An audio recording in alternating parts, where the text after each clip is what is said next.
సహోదరులారా, ఒక ఊరిలో ఒక కుటుంబం ఉంటారు. భార్య, భర్త, కుమారుడు. ఆ కుమారుడికి ఎందుకనో రెండో సంవత్సరం, మూడో సంవత్సరం నుంచి తరచూ ఒక విధమైన సిక్నెస్ వస్తది. ఫేవరిష్‌గా అట్లాగా అయిపోతాడు. బాగా జ్వరం వచ్చి సిక్ అయిపోతాడు. అన్‌కాన్షియస్‌లోకి వెళ్ళిపోతుంటాడు. పాపం ఆ తల్లిదండ్రులు ఆ పిల్లోడినే కనిపెట్టుకొని హాస్పిటల్స్‌లో ఉండి అట్లా 4, 5 నెలలకోసారి, 6 నెలలకోసారి ఇట్లా వస్తా ఉంటారు. డాక్టర్స్ ఇదొకలాంటి అనారోగ్యం అండి. పిల్లవాడు పెద్దయిన కొద్దీ ఇవి తగ్గిపోద్దని చెప్తారు. ఏదేమైనప్పటికీ ఆ పిల్లవాడికి 10 సంవత్సరాలు వచ్చే వరకు కూడా తరచు దీన్ని బారిన పడుతూ తల్లిదండ్రులు కంటికి నిద్ర లేకుండా పిల్లోడిని దగ్గర పెట్టుకొని, మందులు రెడీగా పెట్టుకొని, అట్లా జ్వరం రాగానే ఏం చేయాలి ఇయన్నీ చాలా జాగ్రత్తగా చూసుకుంటూ ఉంటారు. మెల్లమెల్లగా పిల్లోడు డెవలప్ అవుతాడు. ఆ అనారోగ్యం కూడా తగ్గిపోద్ది. ఎవరు ఊహించని విధంగా ఆ పిల్లోడు చాలా బాగా చదువుతాడు. ఎంత బాగా చదువుతాడంటే, అసలు వీడికి ఇలా అనారోగ్యం వస్తుంది, వీడు బతికేమవుద్దో, చివరికి ఎలా ఉంటాడో అనుకున్న వాళ్ళందరి నోర్లు మూయించేటట్లుగా ప్రతిసారి క్లాస్ ఫస్ట్, కాలేజ్ ఫస్ట్ అట్లా వస్తుంటాడు. అలా వచ్చి వచ్చి ఒక పెద్ద సిటీలో మంచి వ్యాపారం ప్రారంభిస్తాడు.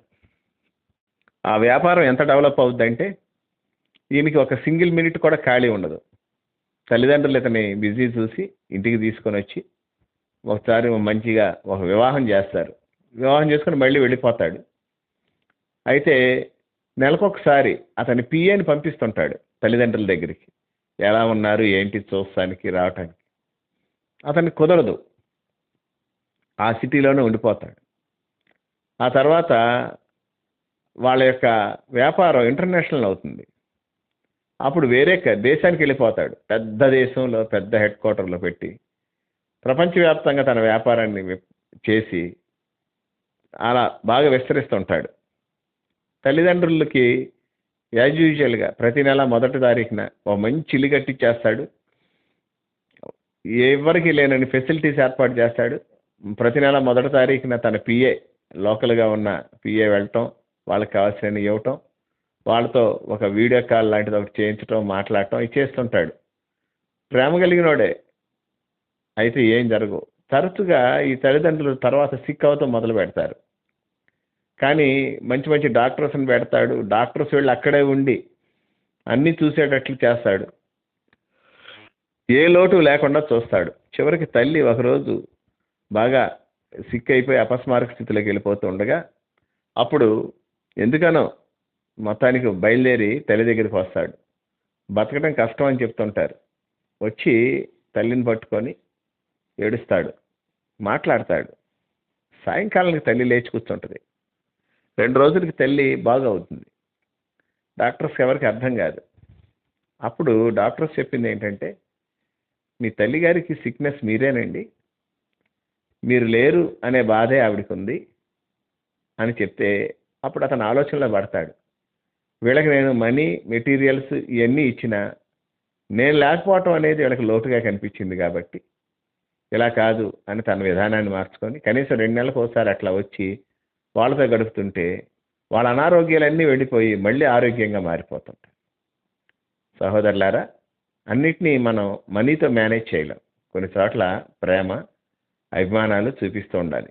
అట్లా మన నిమిత్తం తన ప్రేమను వ్యక్తపరచడానికి ధనధాన్యాల్ని కాకుండా, ద్రాక్ష రసాన్ని కాకుండా తన సొంత రక్తాన్ని ఇచ్చి మనల్ని రక్షించిన మన ప్రభు రక్షకుడైన యేసుక్రీస్తు వారి గణనామందు తండ్రి అయిన దేవునికి స్తుతులు, స్తోత్రాలు, వందనాలు, కృతజ్ఞతాస్తుతులు చెల్లిస్తున్నాము. ఆయన ఘనమైన నామాన్ని బట్టి భూమి మీద విస్తరిస్తూ వర్ధిల్లుతున్న మీకు కూడా క్రీస్తు వారి పుణ్యనామంలో శుభములు, వందనములు తెలియజేసుకుంటున్నాను. సహోదరులారా, స్నేహితులారా, మీరందరూ క్షేమంగా ఉన్నారు కదా? మరొక రోజు మీతో కలిసి దేవుని వాక్యం ధ్యానం చేయటానికి ప్రభువు మనకిచ్చిన కృపను బట్టి ప్రభువునందు ఆనందిస్తూ స్తుతిస్తూ నేటి వాక్య ధ్యానాన్ని సామెతల గ్రంథము 21వ అధ్యాయము 3వ వాక్యం నుండి ధ్యానం చేస్తాం. సామెతల గ్రంథము 21వ అధ్యాయము 3వ వచనం. నీతి న్యాయములను అనుసరించి నడుచుకొనుట బలులను అర్పించుట కంటే యెహోవాకు ఇష్టము. మరొకసారి చెబుతాను. నీతి న్యాయములను అనుసరించి నడుచుకొనుట బలులను అర్పించుట కంటే యెహోవాకు ఇష్టము.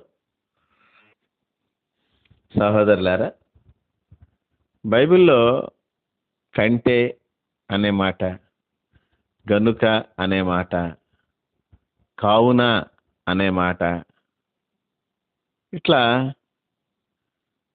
అందువలన, కాబట్టి ఈ మాటల్ని కొంచెం జాగ్రత్తగా మనం ఆగి ధ్యానం చేస్తే మంచిది. చాలాసార్లు బికాజ్ అనే మాటలు, సో దట్ అనే మాట, దట్స్ వై, ఇవన్నీ కొంచెం జాగ్రత్తగా ఆగాలి. ఇందువలన ఇలా, అందువలన అలా, కాబట్టి ఇలా అనే పదాలు వచ్చినప్పుడు ఓహో ఇదా, దీని పర్యవసానం ఇదా అనేది మనం ఆలోచించుకోవాలి. అప్పుడు బైబిల్లో చాలా చక్కని మనకు ఒక పట్టు వస్తుంది, మన జీవితాలు కూడా క్రమబద్ధం అయిపోతాయి. ఇక్కడ ఏమంటున్నాడు? నీతి న్యాయములు అనుసరించి నడుచుకొనుట బలులను అర్పించుట కంటే ఇష్టం యెహోవాకు. చాలామంది దీన్ని ఎట్లా చెప్తున్నారు? బలులు కాదు కావాల్సింది మనకి, అలా కాదు. బలుల్ని ఏర్పాటు చేసింది కూడా దేవుడే. బలుల అవి పాత నిబంధన గ్రంథంలో బలుల్ని ఏర్పాటు చేసింది దేవుడే. భక్తులు అయిన అందరూ కూడా బలులు అర్పించారు. అబ్రహాం గారు ప్రయాణం చేసి వచ్చి తాను చేరిన చోట బలిపీఠాలు కట్టాడు. ఇస్సాక్ కానీ, యాకోబు కానీ, సమూయేలు కానీ, మోషే కానీ, వీళ్ళందరినీ మీరు గమనించినప్పుడు బలిపీఠాల దగ్గర దేవుని ఆరాధించిన వాళ్ళే, బలులు అర్పించిన వాళ్ళే. మోషే దగ్గర నుంచి అసలు బలిల యొక్క విధానమే మారిపోయింది. అది కంటిన్యూస్ అయింది. అది ప్రతిదినము బలులు అర్పించే స్థితికి వెళ్ళింది ఒకసారి. కనుక ఇశ్రాయేలీల యొక్క జీవితాన్ని మనం గమనించినప్పుడు బలులు వాళ్ళ జీవితంలో ఒక భాగం. బలి, అర్పణ. నాకు తెలిసినంత వరకు బలికి అర్పణకి తేడా ఏంటి అంటే, అర్పణ అనేది కృతజ్ఞత కలిగి మనం ఇస్తుంటాం, దేవునికి ఇవ్వాలి కాబట్టి ఇస్తాం.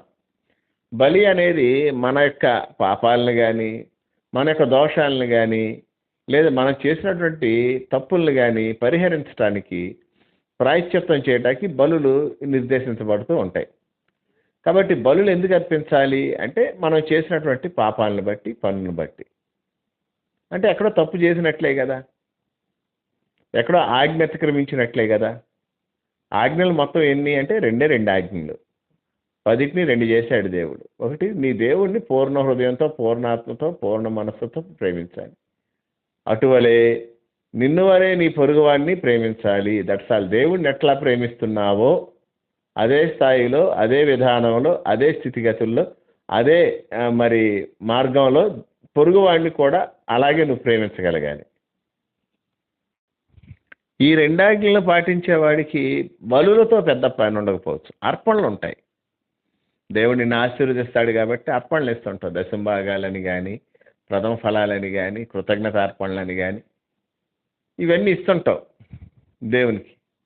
స్వేచ్ఛార్పణలు కానీ ఇస్తుంటాం మనం. అయితే బలి విషయంలో మాత్రం సంథింగ్ నువ్వు బియాండ్ యువర్ లిమిటేషన్, లేదా నువ్వు వెళ్ళవలసిన దారిలో కాకుండా పక్క దారిలోకి వెళ్ళి దానివల్ల జరిగిన డ్యామేజ్, అది స్పిరిచువల్ అయినా లేదా ఫిజికల్ అయినా సరే, జరిగినటువంటి డ్యామేజ్కి ప్రాయశ్చిత్తం చేసుకుంటా చేస్తాం. కాబట్టి దేవుడు ఏమంటున్నాడంటే, ఏదో సహజంగా జరుగుతాయి. మీరు లేవియా కాండాన్ని కానీ గమనించినట్లయితే, లేవీ కాండంలో చక్కని మాటలు మనకుంటాయి. పొరపాటుని ఎవడైనా చంపేసిన ఏళ్ళ, సంఖ్యాకాండంలో కూడా మీరు గమనిస్తే కొన్ని చోట్లకి రాయబడు, అనుకోకుండా గొడ్డలు జారి తగిలితే లేదా ఉద్దేశపూర్వకంగా చంపితే, ఇట్లా ఉన్నాయి ప్రాయశ్చిత్తాలు, బలులు, అర్పణలు, దేవుని దగ్గర సమాధానార్థమైనటువంటి బలులు, ఇవన్నీ ఉంటాయి. అయితే ఇది చేయవలసిన తప్పు చేసేసి దేవుని దగ్గర అర్పించటం మంచిది కాదు అని ఈ యొక్క సామెతల గ్రంథకర్త మనతో చెప్పు. చేయవలసిన తప్పులు అంటే క్షమించాలి, చేయాలనుకున్న తప్పులు అన్నీ చేసేసి తర్వాత బలి అర్పించేయడం కరెక్ట్ కాదు. సపోజ్ ఇప్పుడు నీకు ఎవడి మీదో కోపం ఉంది, వాడిని చంపేశావు. ఆ పాపానికి ప్రాయశ్చిత్తం చేసుకోవడానికి 4 గొర్రెలను రెడీ పెట్టేసుకొని చంపి రావటం, గొర్రెలను పట్టుకొని పోయావు అనుకోండి, దేవుడు హృదయాన్ని పరిశీలన చేస్తాడు. మీరు కానీ గమనించినట్లయితే ఈ 21వ అధ్యాయం 3వ వాక్యం మనం మాట్లాడుతున్నాం. 2వ వాక్యంలో ఏమని ఉంటుందంటే, ఒకడు తనకు ఏర్పరచుకున్న మార్గం ఎట్టిదైనను తన దృష్టికి న్యాయంగానే అగబడుతుంది. యెహోవాయే హృదయ పరిశీలన చేస్తాడు, హృదయాలను పరిశీలిస్తాడు అన్నట్టు. కాబట్టి నువ్వు ఏ ఉద్దేశంతో అర్పిస్తున్నావు, అసలు behind this what is the reason అనేది నీకు న్యాయంగా కనిపించవచ్చేమో, కానీ దేవుడు కూడా దాన్ని యాక్సెప్ట్ చేయాలి. గుర్తుంచుకోండి, దేవుడు దాన్ని యాక్సెప్ట్ చేయాలి. కనుక సహోదరులారా, బలులు అర్పించే ముందు అసలు నీతిగా ఉన్నావా లేదా అనేది చూసుకుంటే చాలా విషయాలు చక్కబెట్టేసుకోవచ్చు మనం. చాలాసార్లు ఇలాంటి వాక్యాలే బోల్డ్ని కనిపిస్తుంటాయి. తప్పు చేయటం, బలు అర్పించటం, దరిద్రమైనటువంటి జీవితాన్ని జీవించేయటం, రోజుకు రోజుకెళ్ళి కడిగేసుకొచ్చుకుంటాం కరెక్ట్ కాదు కదా. ఇదే సామెతల గ్రంథం 15వ అధ్యాయం 8వ వాక్యంలో అంటాడు, భక్తిహీనులు అర్పించు బలులు యెహోవాకు హేయములు అన్నాడు. అంతే, భక్తిహీనులు అర్పించు బలులు యెహోవాకి హేయములు. ఆయన దేవుడు దాన్ని అంగీకరించకపోవచ్చు, అంగీకరించాడు. 16:6 అంటాడు, కృపాసత్యముల వల్ల దోషమునకు ప్రాయశ్చిత్తం కలుగును. యెహోవాయందు భయభక్తులు కలిగి ఉండటం వలన మనుషులు చెడుతనం నుంచి తొలగిపోతారంట. దేవుని యందు భయభక్తులు కలిగి ఉంటే ప్రభువే నీకు ప్రాయశ్చిత్తం చేస్తారు. కృపాసత్య సంపూర్ణుడిగా వచ్చిన వాడే మన దోషాలకు ప్రాయశ్చిత్తం చేస్తాడు. నువ్వు భయం కలిగి ప్రవర్తించడం నేర్చుకో. దేవుని భయం లేకోకుండా నీ జీవితాన్ని కొనసాగించేస్తూ, దేవుడంటే భయం లేకోకుండా, దేవుణ్ణి మరి ఒక గౌరవమైనటువంటి భయం లేకుండా దేవుడంటే నచ్చిన విధంగా మనం జీవించేస్తూ మళ్ళీ దేవుడి దగ్గరికే వచ్చి నేను బతుకుతున్నానంటే కరెక్ట్ కాదు కదా. కనుక దేవుడు ఏం కోరుతున్నాడో అది గమనించాలి మనం. ఏమడుగుతున్నాడు? 40వ గ్రంథం, క్షమించాలి, సామెతలు 40వ కీర్తనలు 40వ కీర్తన 6వ వాక్యంలో అంటాడు, బలులైనను నైవేద్యములైనను నువ్వు కోరట్లేదు, చెవులు నిర్మించి ఉన్నావు. చాలా నా జీవితంలో ఎక్కువగా ప్రభావితం చేసిన వాక్యం ఇది.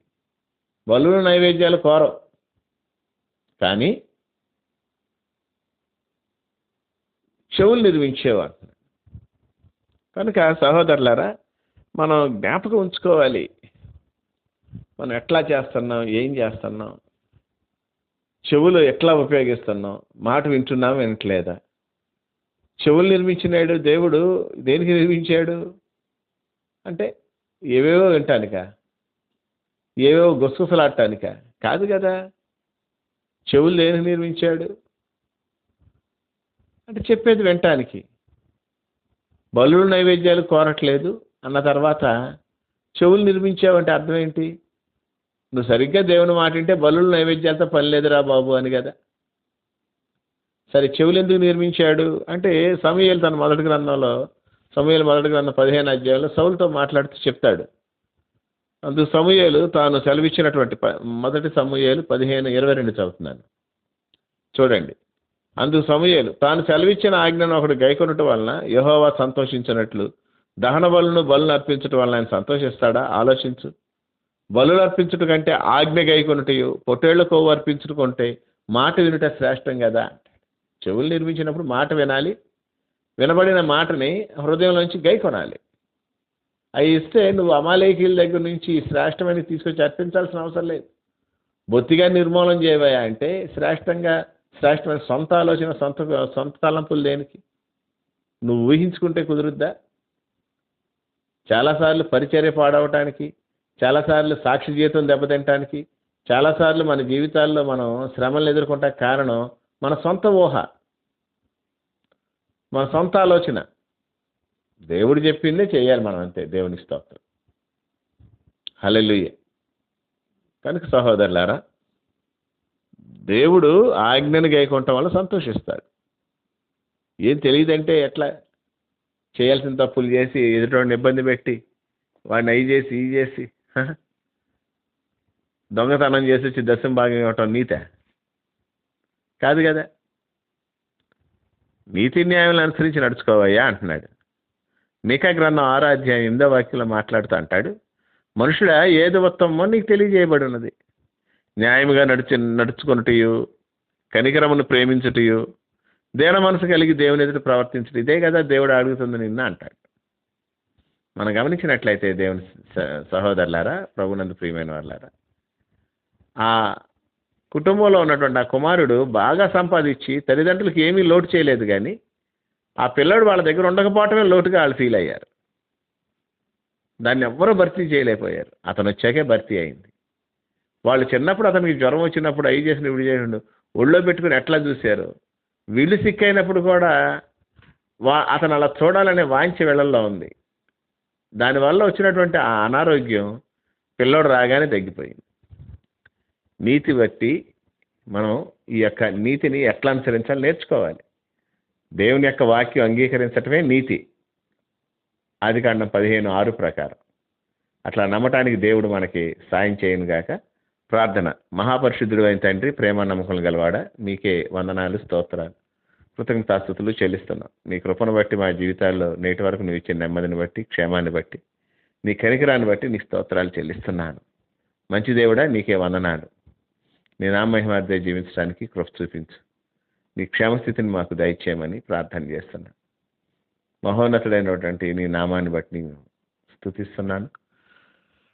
నీతిని అనుసరించకుండా బలులు అర్పించడం మంచిది కాదని మాతో మాట్లాడారు. ఆఫరింగ్స్ ఇవ్వటం కంటే నాయన ఒబీడియన్స్ అనేది చాలా గొప్పదని మాతో మాట్లాడారు. ఒబీడియన్స్ అనేది శ్రేష్టమైంది. విధేయత మేము నేర్చుకోవటానికి కృప దయచే, విధేయత చొప్పున వెళ్ళటానికి కృప దయచే. అటు ఉన్న స్థితికి మమ్మల్ని, మా కుటుంబాన్ని, సంఘాలను అప్పగించుకుంటూ ఘనత, మహిమ, ప్రభావాలు యుగయుగములు మీకు ఆరోపిస్తూ మా ప్రభువును రక్షకుడైన యేసుక్రీస్తు వారి పుణ్యనామం కృతజ్ఞతాస్తుతులు చెల్లించి వేడి బ్రతిమాలు కొనుచున్నాము తండ్రి. Amen, amen, amen.